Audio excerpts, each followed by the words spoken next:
आता पर जब राका उसे बताता है कि मैंने आपकी बनाई पूरी वीडियो देखी जिसमें आपने कहा था कि सीईओ की तरह सोचो, मेरी तरह सोचो, तब मैंने ये करने का फैसला किया और मैं बता रहा हूँ वो फॉर्मूला सचमुच गजब का है। जो सुनकर वो उसकी बात मान जाता है और कहता है ठीक है, फटाफट मेरे पास अपना सैंपल भेज दे, जिसको राका अगले दिन पेटी में पैक करके हेड ऑफिस भिजवा देता है। जिसको जब वो खाकर देखता है तो उसके हर छेद से धुआं निकलने लगती है, पानी मांगने लगता है। वो पानी की साला ये क्या बवासीर बना दिया। जिसके कुछ देर बाद वो पूरा पैकेट खत्म करके राका के पास कॉल करता है और कहता है भाई क्या बना दिया तूने, ये लत लग जाती है इसकी तो। मुझे गजब का लगा तेरा प्रोडक्ट। 2 हफ्ते बाद मैं कंपनी विजिट करने आऊंगा, तब खुलकर इस प्लान पर बात करेंगे। जो बात जब प्लांट मैनेजर को पता चलती है तो उसकी फटके हाथ में आ जाती है कि साला मरवाएगा यार ये, क्योंकि उसे लगता था कि सीईओ अब सबकी कह के मारेगा क्योंकि एक सफाई वाले ने प्रोडक्ट बना दिया और तुम लोग क्या कुर्सी गर्म कर रहे थे। आगे 2 हफ्ते बीत जाते हैं और सीईओ विजिट करने आता है, जहां राका पचरंगा पढ़े लिखे लोगों की तरह प्रेजेंटेशन देने की कोशिश करता है पर बात नहीं बनती।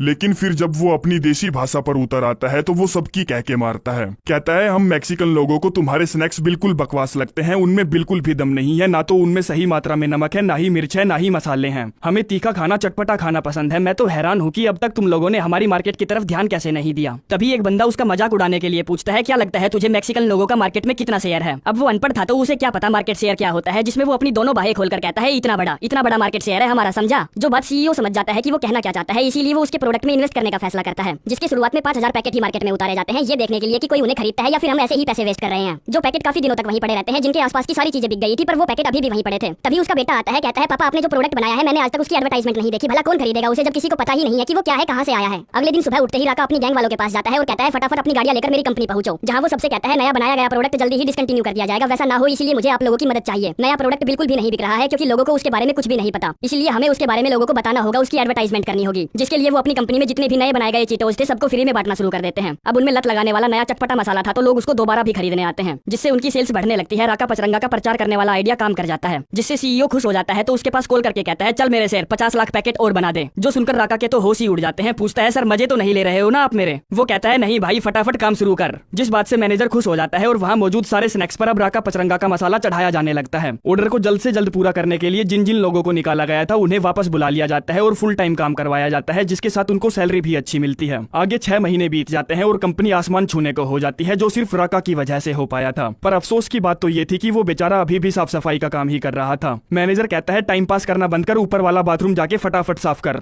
वो कहता है नहीं मैं नहीं जाऊंगा, जब तक तुम लोग मेरा मशीन ऑपरेटर का इंटरव्यू नहीं लेते तब तक तो बिल्कुल भी नहीं। वो कहता है दिमाग मत खराब कर, तेरे से जितना कहा जाता है उतना कर, समझा। जिस पर मजबूरी में सड़ी सी शकल बनाकर वो ऊपर जाता है, जहाँ सरप्राइज देते हुए उसे सीईओ मिलता है, जो उससे कहता है तुझे क्या लगता है मैं तुझे मशीन ऑपरेटर बनाऊंगा? नहीं, मैं तुझे बनाता हूँ मल्टीकल्चरल मार्केटिंग का डायरेक्टर। जो देखकर वो खुश हो जाता है, पूछता है क्या सच में मजे तो नहीं ले रहे ना? तभी नीचे से उसके नाम के नारे लगने लगते हैं, तालियां बजने लगती है। लोग कह रहे थे कि तूने कर दिखाया भाई, तू लोहे से भी मजबूत आदमी है। जो देखकर एक बार तो वो रोने को आ जाता है और फिर खिलखिलाकर हंसने लगता है। आगे ये खबर जब वो गुड्डी को देता है तो वो बेचारी वहीं बैठकर रोने लगती है, कहती है मुझे तुझ पर फखरुद्दीन है मेरी जान। तब से लेकर आज तक रिचर्ड ने यानी कि राका पचरंगा ने पीछे मुड़कर नहीं देखा। उसने बहुत सारे प्रोडक्ट आइडिया पर काम किए और लेस जैसी कंपनी को एक अलग ही मुकाम तक